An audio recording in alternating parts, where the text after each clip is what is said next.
Hello everyone, welcome to the 15th episode of the Science and Healthcare Sustainability Podcast. We are honoured today to have two very knowledgeable guests to tell us all about sustainability within the UK academic laboratory sector, specifically the LEAF framework, which is a huge movement within the UK that everyone is now on board with. So without further ado, Alex, would you like to kick us off? Thank you both for joining us. Always like to start with the same question, which if you've listened to our podcast, you'll know. What is sustainability to you? I think sustainability for me is about not losing sight of the fact that whilst it's really important what we're doing now in the research sector, being able to continue doing that in the future actually is really key. So we need to be operating in a way at the moment that doesn't impact on the ability that we have to do research in the future. Excellent. Nice answer. For me, it's stewardship. So I always remember learning about stewardship in RE and GCSE and the idea of the responsibility we have to take care of the planet. And so sustainability as a whole is protecting the planet from, unfortunately, the disastrous effects that we're causing as humans, and protecting not just us as living beings, but every living being and the planet as a whole from just, unfortunately, what we are very quickly moving towards, which is climate disaster. And more lab-based is looking at, okay, what is the impact we're having? What do we not need to do? What impacts are actually completely optional, we can change it, and then changing it. So being a steward of every area of what we are to protect the planet for us, for future beings, for everything that lives on it, really.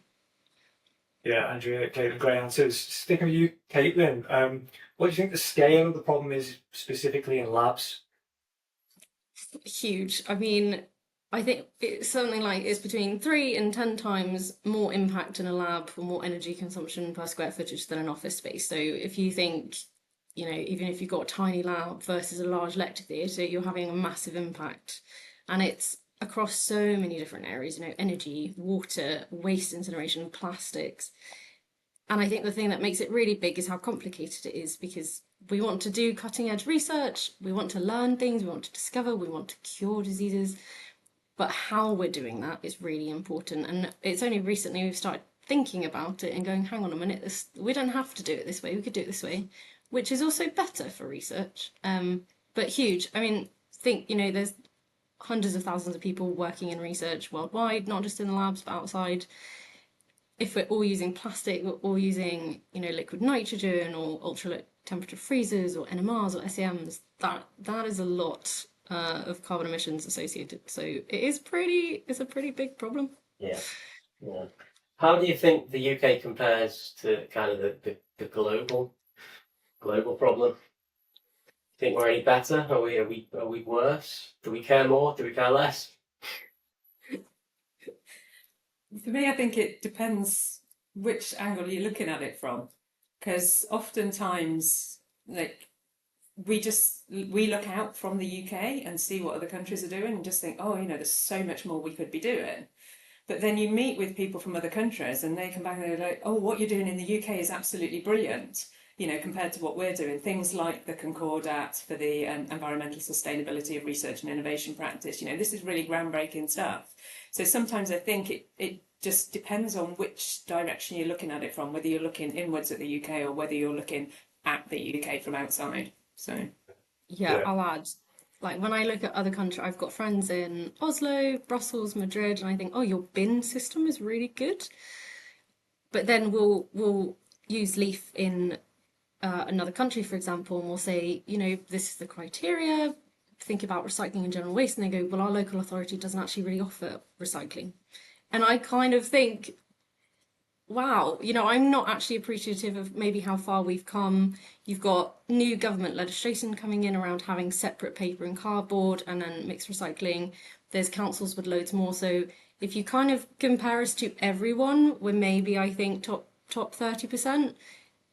And I think sometimes we lose that because it is saying, actually, no, we're pretty good at some of these things.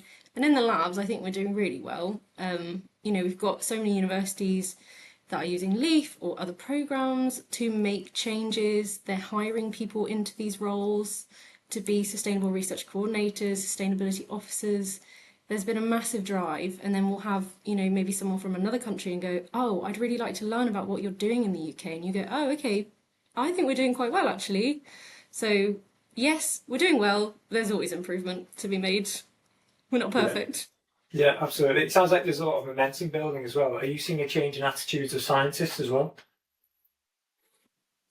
Yeah, very much so. I mean, this year at UCL, the way that we run the programme is that at the moment we have an annual submission, and last year we had about 150 submissions for leaf certifications around the university. This year we had 270. So for us, a lab can be anything from a small individual lab with 2 or 3 researchers in it up to an entire building. So that doesn't really give you a scale of like how much of our real estate is covered by a leaf certificate.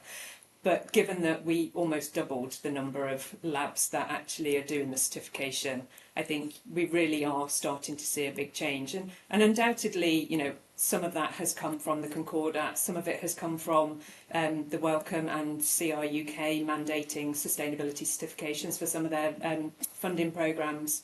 But actually, when we've gone out and audited the labs, what you really find is that the researchers really want to make a difference themselves. They don't want to do research that supports maybe healthcare while doing the research that, in a way that actually makes people's health worse. So, yeah, definitely more engagement with sustainability programs and sustainability of research. Brilliant. So before the Concordat, we had, I think, 59 UK-based organisations. So that could be a university, research organisation, funding associated organisation. We have 87 now in the UK. And then beyond that, we've also got people in Europe, we've got people in other countries across the world. So there's definitely a drive. And I think people kind of fit into 3 categories. There's the people that know there's a problem and want to make a change. And there's those people in the middle that are, as soon as they know about the problem, they go, oh, wow, okay, wow, I really need to do something. And we're seeing more people move from that category into the first one, which is really great, because you kind of say, yeah, it might not be something you've ever stopped to think about, but more and more people are saying to us, yeah, I'm seeing all the plastic that I autoclave and then incinerate in cell culture. What can I do? I really love hearing about people that have made career changes into sustainability because they've done something in the lab and they've gone, this is just so wasteful. I must be able to do something. And it's like, yeah, we can definitely do something. And the more of us, I think, that are involved, the easier it gets. But Yeah, definitely there is a change. that's a great point. I mean, Danielle Stevens, who's the CEO of Recycle Lab, is exactly the example you just given. In the lab, producing tons of plastic waste, decided to start a company that recycled it. That's brilliant. What a great career move. So tell us a little bit about what it is that you do and where you do it. Here's your time to shine. Okay, so I'm the head of research sustainability at University College London. So the remit for my role is partly LEAF, but it's also to support researchers across the whole of the university to reduce the environmental impact of the work that they do. So I'm a sustainable research officer at University College London, but my role is essentially for all the external organisations that use LEAF. So my role is saying, how can I help? If they want resources or if there's something that I think is going to be really useful for everyone, I create resources. I'll go and visit people, advise them kind of how to tackle a criteria, maybe how to do it in their lab setting. And then I also do things like audit training. So we ask our people to do in-person audits. So obviously that requires training, induction, onboarding. And if anybody has a question about LEAF, it's usually me that replies. But the whole team supports it. So yeah, I don't help UCL labs very much, which is a very weird conversation to have when you're auditing a UCL lab. And they go, do you know this person? And I'm like, I'm so sorry, I really don't. But I will find out for you. But my main role is knowing everyone except UCL. But it's really fun. I get to travel and meet loads of people, which is really nice. And everyone's passionate about sustainability, which is incredible. Brilliant. Yeah.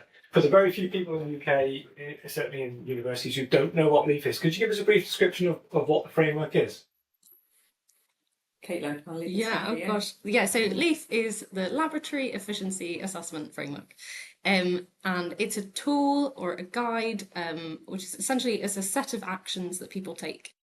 and it's split across 3 levels. So we've got bronze, silver, and gold, and you have specific criteria at those levels. So at the moment, we've got 50 criteria split into 18 at bronze, 17 at silver, and 15 at gold. And it's cumulative. So people do bronze and then they do the additional to get to silver. And essentially, it's things like, ventilation, waste, lighting, but all things that lab users can do. So it doesn't focus on things like ceiling lighting, which estates are usually involved in. It's things like, okay, look at the lighting in your equipment. Is it halogen? Is it mercury? Can you replace it? Can you retrofit it? Can you make a plan that at the end of this equipment's life, you are going to buy something that's LED? So it's tangible actions that are genuinely achievable for people to take in the lab, in research and in teaching labs as well. And what inspired you to join Leaf? What was your kind of background beforehand? So I actually didn't really join Leaf. So I applied for the role. Join Leaf. Leaf joined Leaf, Leaf. yeah. Yeah, so I applied for the role of Sustainable Research Manager at UCL, and Leaf falls on management of the Leaf programme falls under my remit. So, as I say, my role is supposedly a lot broader than Leaf. It's all researchers at UCL and supporting them to reduce the environmental impact of their work. But I started the role in April 2024, 3 weeks before the Concordat was published. And so suddenly the Concordat got published, and we needed to be able to deliver Leaf to a whole load more institutions. So as soon as I came on board, Leaf, which probably should have been about 40% of my role, became 95% of my role. So an awful lot of what I do is around sort of taking the platform and the programme, which had been brought in, for external customers around about 2021, but there had been no real updates to it. And so when I came in, it was just like, okay, what do we need to do in order to update the programme, to make it relevant, to understand how any updates that we would do would affect both our UK community, but also our overseas community, because we didn't want to make any changes that our customers that weren't based in the UK wouldn't be able to incorporate. So it was a lot of work around updating the criteria to make them relevant for today, updating them in a way that all of our users would be able to use them, and really just learning. I was on such a steep learning curve when I started. It was all around, how do we manage the software? How do we manage this international community and make sure that we get everybody on board? So, and I was doing this all within a university setting. So it always adds a level of complexity because you have the whole governance structures that you have to go through within a university. But ultimately, at the heart of this, we have this amazing community of people, which Caitlin's fortunate to go and meet with so often, that really do just want to make their research more sustainable. And so I feel incredibly fortunate to be working with this amazing community of people doing Leaf. But yeah, that wasn't my original motivation for taking this job. Almost for me, that's the collateral benefit. So yeah. Brilliant. Excellent. I just need to cough. I did join Leaf. I very much applied for and signed up to Leaf. I actually started using Leaf in about 2018, I think. So I used to work at UCL School of Pharmacy, and Leaf had just been brought in. It was still on an Excel spreadsheet, and my colleague Alison Dolling was like, "I want to make the labs more sustainable," and I went, "Okay, cool, I'll help." So we kind of started doing that. We did that at Bronze, and then I moved on as a secondment to the Ear Institute, part of UCL as well. And I went, I want to do Bronze in our labs. So I want to do it here. So I did Bronze, and then there was a pandemic, as many of you know, and I was like, I can't do this as well. So we just submitted Bronze again, and we were like, okay, it's fine. And then we started to get more into the lab, and I was like, okay, let's go for Silver. And then we set up a sustainability committee in the department, and then we were part of the faculty sustainability committee that John Draper set up. And so I just started to really fall in love with sustainability and what we could do and what we could change. And then we went for gold, and so I had a co-lead, Scott, who helped that, and I just kind of went, oh my gosh, I think this is what I want to do, and with my life, shouldn't have been surprised because my GCSE chemistry coursework was on whether the methane from cows contributed to climate change. So I should have known that this is where I was going to go the whole time. And I was a pescatarian during that time because I was like, can't, and I still don't, I don't eat beef. And yeah, so I moved into sustainability at King's College London. I was there for just short of 2 years, about a year and a half. And then this role came up and I went, oh, this is really great. This is basically what I'm doing for King's, but on a much bigger scale. I get to help more people. I will get to travel to meet them. It sounds really sad, but I had a conversation with someone about legacy and what we leave behind, and I'd never thought about it. Like, it didn't matter to me. I was like, I just want to do good, and I think that was my thought. I was like, I do genuinely want to leave this planet a little bit better than when I came in, and certainly make up for all the impact I've had so far, which I continue to have because I'm not perfect. And so when the role came up, I thought, oh, this is perfect. Like, it's got my name all over it. I'll go for it. I'll cross my fingers.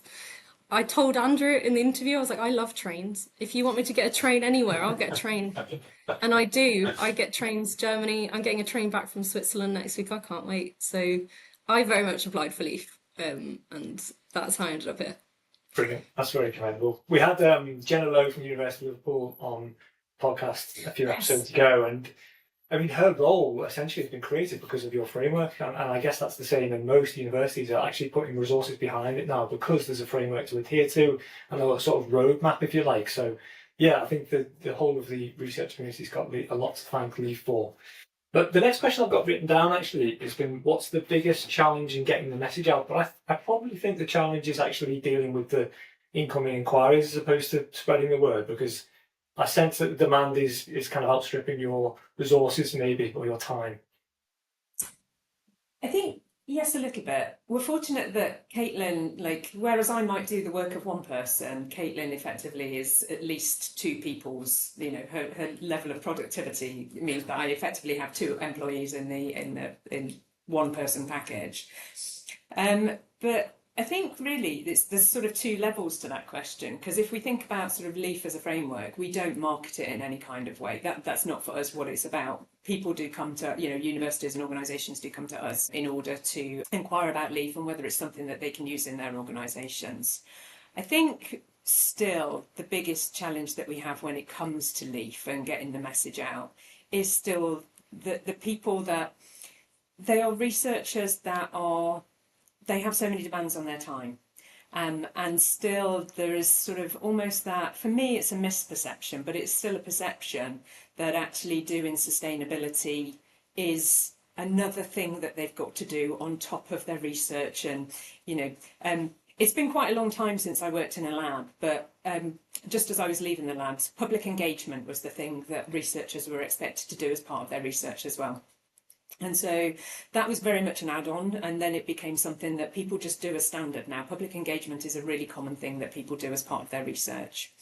And then EDI came in, and it was all about their equity, diversity and inclusion, and that was another add-on thing that people did. And now that is just something that, again, is embedded in the way that people think and the way that they work. And so I think sustainability is now in that space, that people are still in places thinking of this as an add-on. This is an additional thing that they've got to do on top of their research. And so for us, it's about getting that message out that it's about embedding sustainability and changing the way that you work. Very recently, ORD has just, so the Association of University Directors of Estates has just published a report on climate resilient buildings. And they had a line in that I almost want to, sort of have it printed out, and that's what is, in front of me all the time and that I share with people, which is that sustainability is an addition to what you do. It's not in addition to what you do. And I just think that that's a really nice thing, because for me, sustainability really improves what it is that you're doing and how you're doing it. It's not something that you do act the way that you're doing, but, just reduce your plastic a little bit. It really is about that holistic approach to your research, to make it more sustainable, but make it more rigorous at the same time. And so I think we're still, with some people, sort of trying to get that message out. So for me, that's the biggest challenge in trying to get the Leaf message out there. Yeah. Now, I was going to ask how universities responded to the framework, but it seems pretty clear that it's very positive. Is it helping that the funding's linked to their status, or are people genuinely interested in being sustainable? I would say probably a bit of both. I mean, ultimately, if you've not got the certification for some of the funders, you're not going to be able to apply for those funding streams. You're not going to be eligible for them. So for some people, yes, it is that, you know, we've got to do it because we've got no choice if we want to get our funding. But as Caitlin mentioned earlier, you know, we've had people even within UCL that have required the certification for their funding. We're thinking, oh God, this is another thing that I've got to do. And I've had a researcher come up to me and say that I was getting really quite jaded with my research and wasn't really sure what I was going to do. And then it was just like, oh God, I've got to do LEAF on top of this. And I've started doing it and I'm amazed, and it's really reinvigorated me to think about my research and how I do it and what I do. So I think if we can sort of get stories out there like that, it will help with that. But I think it will also help people to think that actually, yeah, you know, this is the right way to be doing it. I'm not just doing it because the funders are requiring me to do it.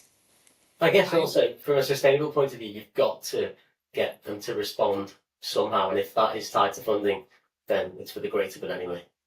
Yeah, it's that whole carrot and stick thing. Whilst I'd much prefer to be able to use the carrot, sometimes you do need them the with the stick as well.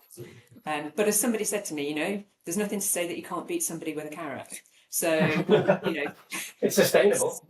Yeah. And so in a way, I think that's the bit where it comes in. It's like you're requiring people to have this in order to get their funding. But then, as I say, sometimes they're just like, wow, I hadn't realised that I could do all of this as a result of being more sustainable. And that's one of the things with LEAF, you know, in the pilot, they found that actually it's saving researchers money. So it's not just saving organisations money. So, you know, change your ultra low temperature freezer from 80 to 70, you're going to save a huge amount of energy. Often the way that university budgets work is that actually that's a university saving. That's not something that the researchers are saving as like in their grants. But what they found in the pilot of LEAF is that it saves about 20% in terms of purchases. So you don't need to buy as much as you were buying, which means that your money goes further as a researcher. So actually, by being more sustainable means that you as a researcher can do more research because you have more money available to you. And so, you know, for some people, the financial argument is going to be the argument that you need to make with them in order to get them to do, you know, LEAF, be more sustainable. I'd love us to get to the stage where actually the financial bit is the collateral benefit, but sometimes the environmental sustainability has to be the collateral benefit, and it's the financial one that is the driver for getting people to be more sustainable. My favourite phrase that Andrea ever says is the collateral benefits, because sometimes that is what you have to convince people on is, okay, yes, the environment is never going to be your priority because the way grant funding works, you know, you might be on a 2-year contract, you do your research, you get enough data to apply for another grant, you know, you have to do fast research. It doesn't feel like you can slow it down. And so the way that we encourage people and try and inspire people to be more sustainable is not going to be through the environmental benefit. It's going to be the collateral benefit of saving you money, more reproducible research, you know, saving you time. If you're doing something right the first time, you're not spending time doing it again and again. And I think it's my favourite phrase that you've ever said. Yeah, I think sometimes you've got to pitch it as a collateral benefit, even though it might be what you're aiming for. Do you envisage more funding bodies following suit in the likes of CRUK, where they see they're getting more bang for their buck, they're getting more results for the funding they're providing, therefore they'll encourage people to be more sustainable? I'm not sure, to be perfectly honest with you. Wellcome obviously have the benefit of the fact that they're an independent foundation, so they can make their decisions on what it is that they want to do. CRUK being a charity, and a large charity can do a lot more work to support them. I think when it comes to some of the smaller charities, I think that they will really struggle because it is at the moment still more expensive to buy certain things. And small charities just don't have the funds to be able to say, you know, on a programme grant that you're having, I can give you extra funds for this for you to buy the sustainable alternatives. So I think I think there's a lot more work that's needed around the sector to make sure that we can have that widespread, you know, sort of adoption. I think one of the things that we are seeing more broadly across the piece with funders is requiring a sustainability statement within their funding applications. And so I think that will be a really big driver for organisations to be more sustainable, potentially take on LEAF and other, certification programs that they can. So I think it's like that whole system approach that we need to take, is that there's a requirement for sustainability in whatever format that is, be it through a statement, be it through a certification, be it through, sort of like the scoring systems for REF. That is what will sort of genuinely sort of have that sort of step change across the sector in order to make it more sustainable. Sorry. So what objections have you had, and how have you overcome them? I'd say the main objections we get are around kind of health and safety, myths, fear, and cost. So health and safety, a lot of people might say, oh, we can't do that because it's not safe, or we can't have recycling in this lab because of XYZ. And we kind of say, okay, let's look at it from a step-by-step point of view. What does the risk assessment say? And sometimes people say to me, I haven't done a risk assessment. I go, that's fine. If we start there and if we go through and say, what can we do that is safe? Because we don't want to make a change that is then going to cause, problems. We are also very clear if we say, a containment level 3 facility.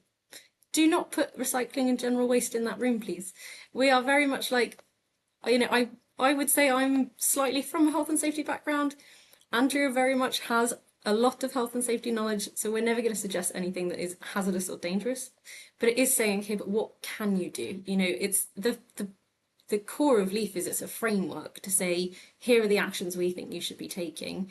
You don't have to get 100% of that criteria. It's more of a, what's the intention? What was the purpose of this? What can we do within the confines of what we've got? A radiation lab, there's a lot of considerations. If you have human tissue samples, you have to consider the HTA. Okay, maybe there's ethical approval that you've received that says you have to store at -80. Great. We can keep one ultra low temperature freezer at -80. We can change the other, say, 9 to -70. We're making a difference. So health and safety is a big one, but usually what we say is actually most of this is safer to do.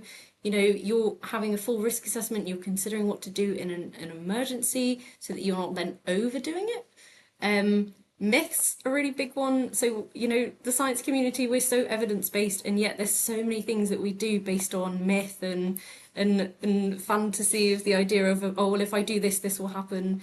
There's a lot of people that will never move to metal bead baths, even though it saves energy and definitely water, because they think, oh, I'm not sure around contamination. And you go, well, actually, it's less likely to contaminate. Just contamination is a big one. And I always say to people, okay, what do you currently use? So an example I have is people go, I'm not sure if I want to move to glass, because what about contamination? And I go, okay, what do you make this PBS or this LB agar in? And they say, a Duran bottle. And I go, great, how was it washed? And they'll go, okay, it was in the dishwasher, and then we autoclaved it.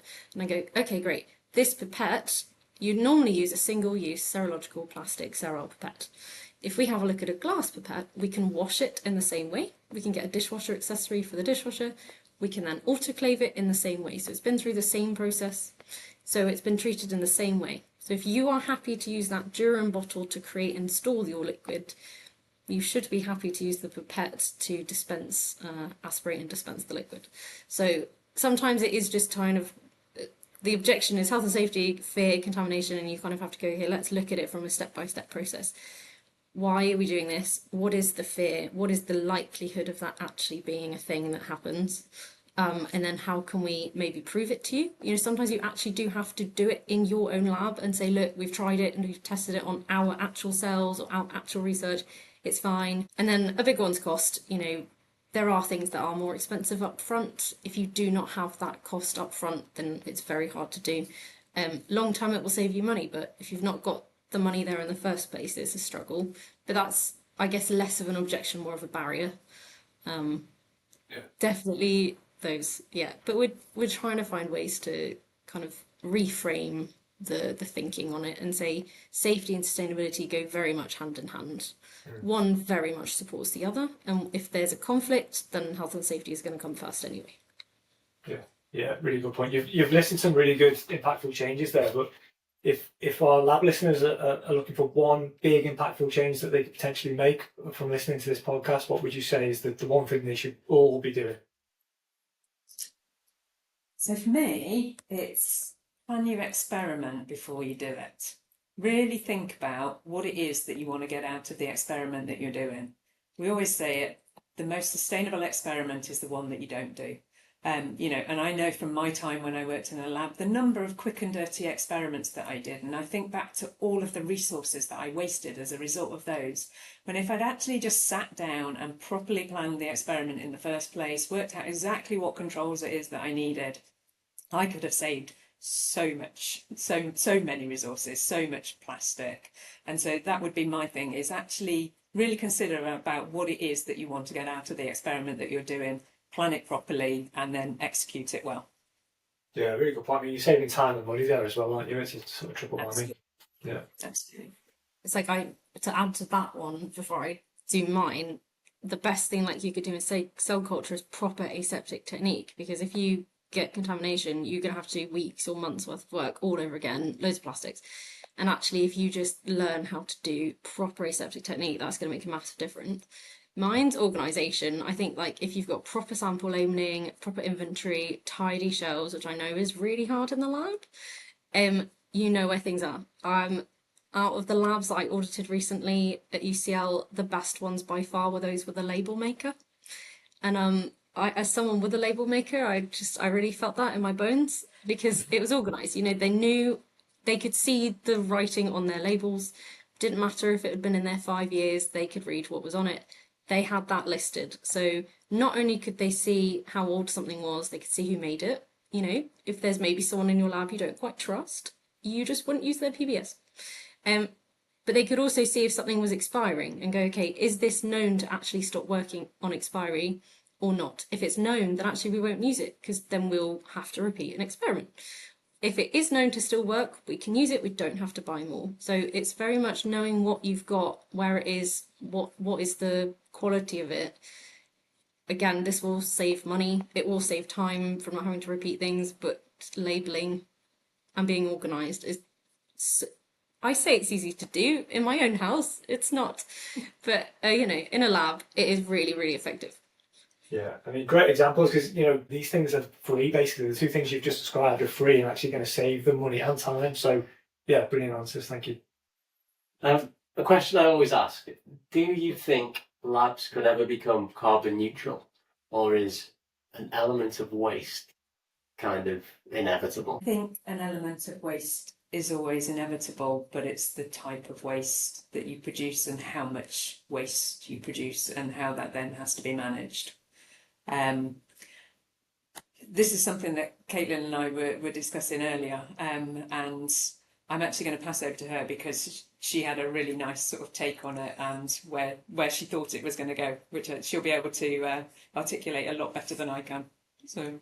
Yeah, I think we can be carbon neutral, because you know neutrality does add in an aspect of offsetting, which is, you know, the last resort really is to offset the carbon emissions. But given the nature of what we do, you know, certain chemicals, certain biological agents have to be incinerated at a high temperature, so you are going to get carbon emissions.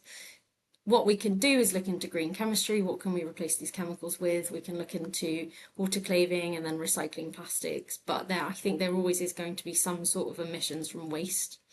Really, we need better ways of calculating our emissions. So a lot of it's done on cost.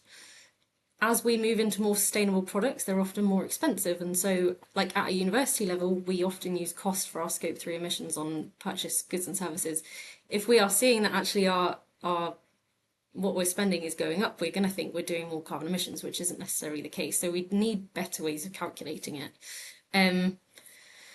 But yeah, it's kind of looking at where can we reduce everything as much as we can, and then at the very end, can we offset?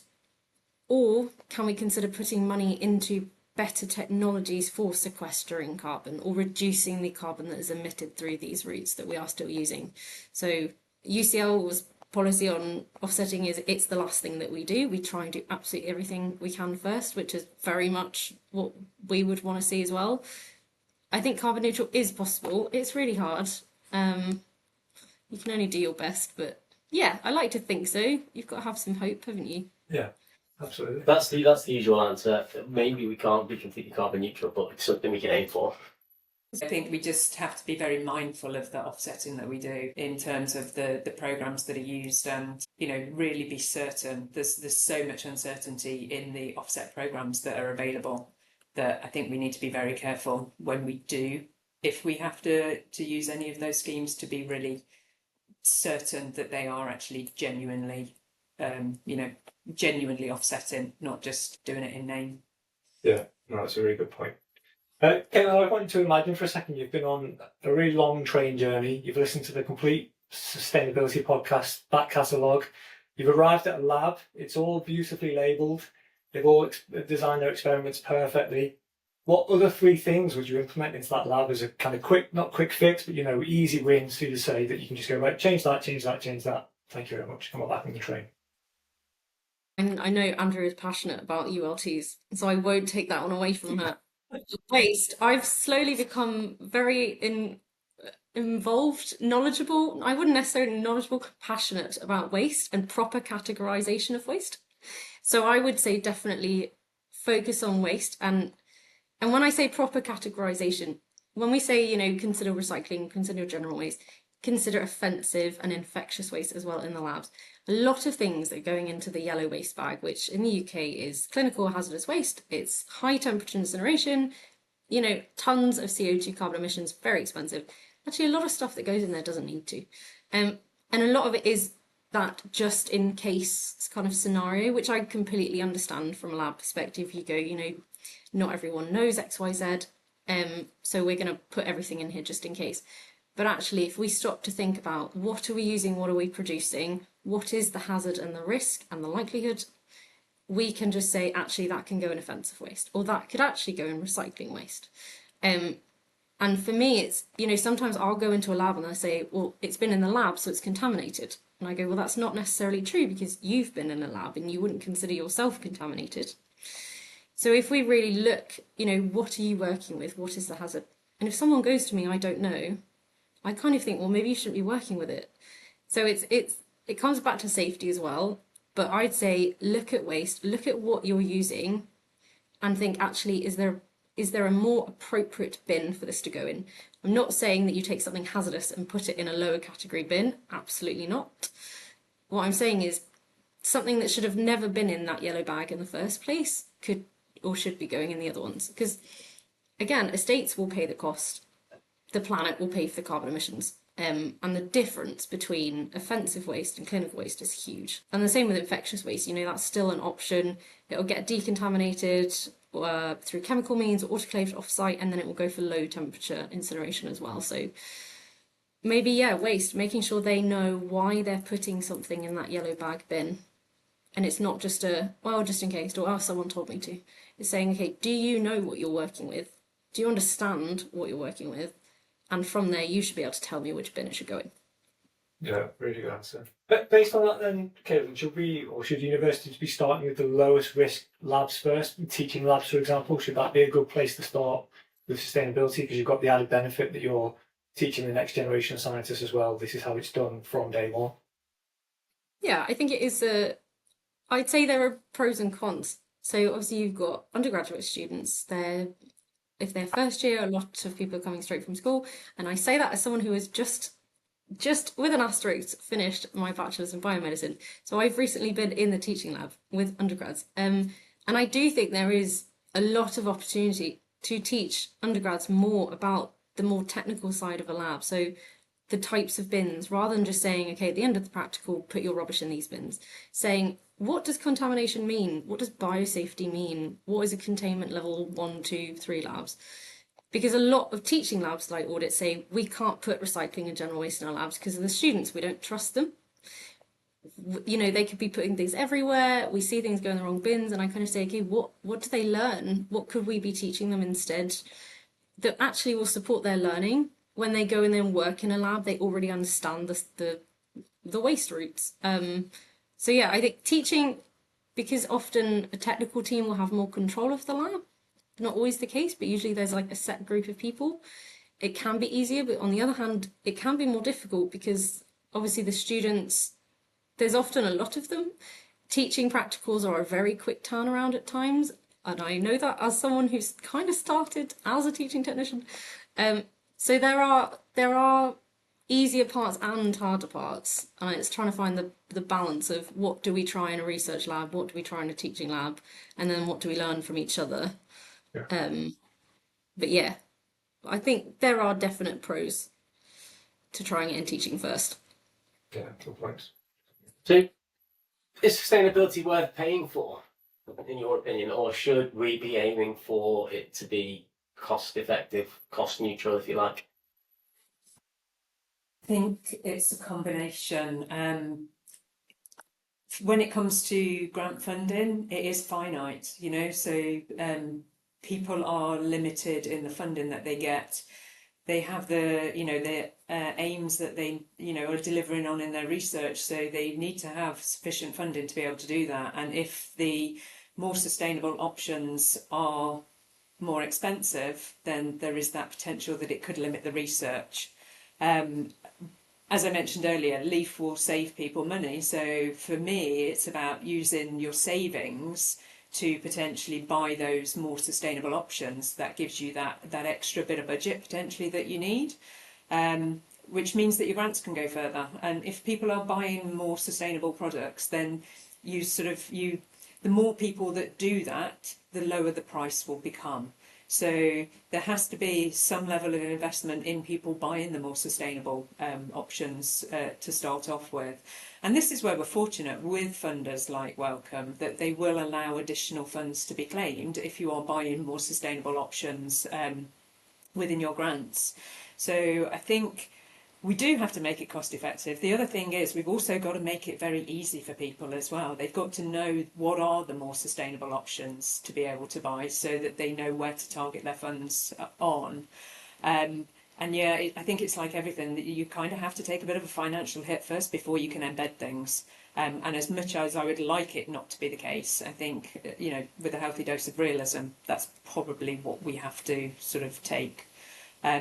We all know how tight university budgets are, so whether universities can put additional money into more sustainable options, I think is very questionable.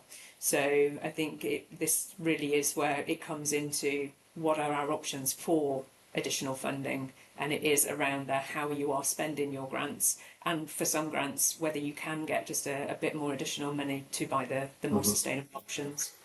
Yeah, I couldn't agree more. Yeah, fantastic answer. So what plans have you got for the future of Leaf? So, I'm involved in lots of discussions at the moment about putting Leaf onto a new platform. So it's quite a basic platform for Leaf at the moment, and we've got so many ideas of what we'd like to do with the framework and where we want to take it, and its current platform wouldn't be able to enable us to do that. So as I mentioned when I started, I am on a massive software development learning curve now, it seems as well. So I'm learning all about this as well. And so for us, it's about expanding the frameworks and the tools that are available to researchers, and not just thinking about wet labs. Research and innovation takes place in a whole range of different scenarios. So what we're looking at is how can we expand the portfolio of frameworks to support researchers in environments other than labs. There's only so much that I can reveal, because obviously, we do need to protect a little bit, because we do unfortunately have to charge for Leaf, because we have to keep it running, and to be able to do the development of it, we do need to have some income, and to pay for people such as Caitlin, who does an amazing job. So really for us, it's about expanding the framework, putting it onto a better platform that is more user-friendly, has more functionality, and expanding the frameworks that we offer for people in different research environments.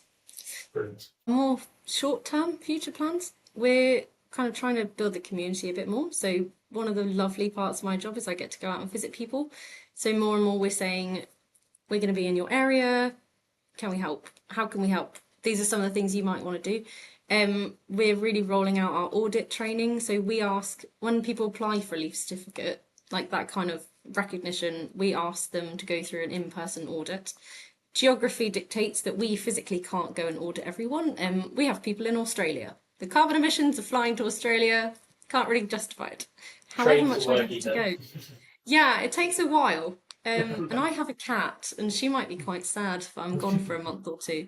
But so we train people how to audit. And in order to kind of roll that out and build connections, we're going to be looking for people to be hubs. So they would host us, we would come in, and multiple organisations would maybe come to the same site. And then the benefit is they get to meet each other, network, learn from each other, and organise into organisational auditing as well. So kind of have more of a peer review aspect, because previously the difficulty is geography. If there's no one that knows anyone, then you can't really do it. Whereas this will hopefully facilitate that. And then also just kind of building more resources. So, you know, people say, we're not really sure how to tackle this criteria in our area. And I kind of go, okay, let's come up with some ideas. So that's the more short term. And sometimes I'm awful, and Andrea tells me I don't have to, but if I'm going somewhere fun on annual leave, I'll also be like, oh, who's in the area that I could see if they want anything? And she's laughing because I'm going to Switzerland. I'm literally doing it next week. I'm going to Switzerland, and I thought, well, I'm going to be in these places and I'm going through, and so I'm, you know, let me just see who's around, because I really enjoy meeting all the people that, you know, are really passionate about reducing the impact in the lab, that really understand why the urgency of which we all need to do this. And it's a fun part, I think.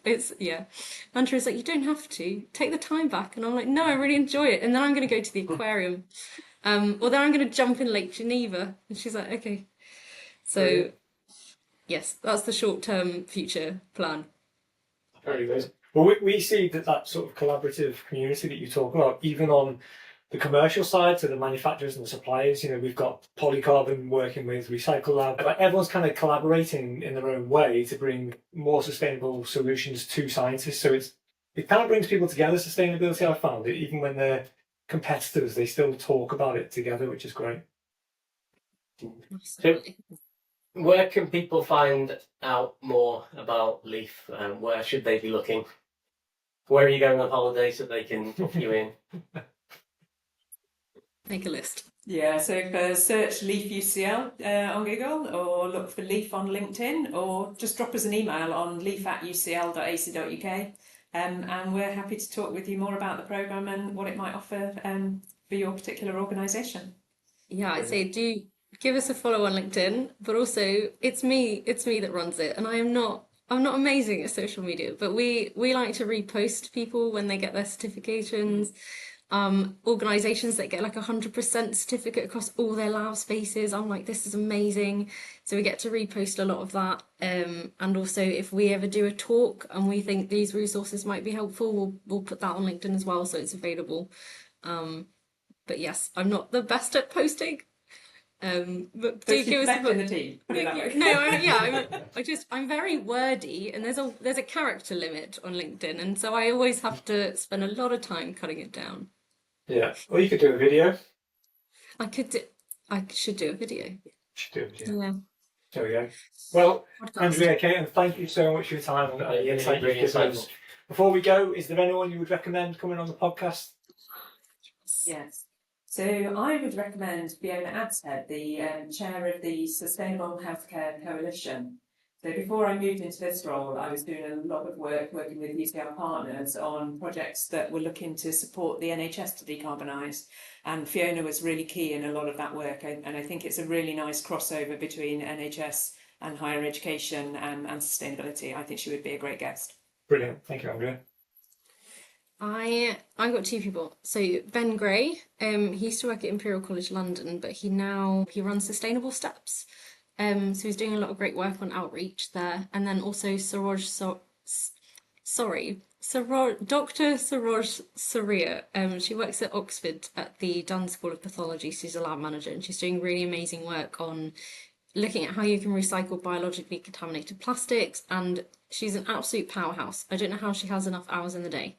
So to talk about all the work that the Green Group does would be, I think, really great. And if I could just add one further one in, is Lisa O'Fee at the Institute of Cancer Research. Again, another person who's come from being a lab researcher to doing sustainable research work. Amazing work that she's doing there over at the Institute of Cancer Research. She'd be a really interesting person to speak with. Brilliant. Fantastic. Thank you both. We have Ben coming on very soon, Caitlin, so you'll be able to listen to that on the train. Yeah, that's so nice. Brilliant. Well, thank you again, and good luck with the expansion plans you've got for Leaf. and keep up the good work. Yeah. Thank And anybody you. listening, don't forget to hit like and subscribe so you don't miss any more of these fantastic podcasts with our interesting guests. Yeah, and follow Leaf on LinkedIn. Thank you. Thank you. Thank you.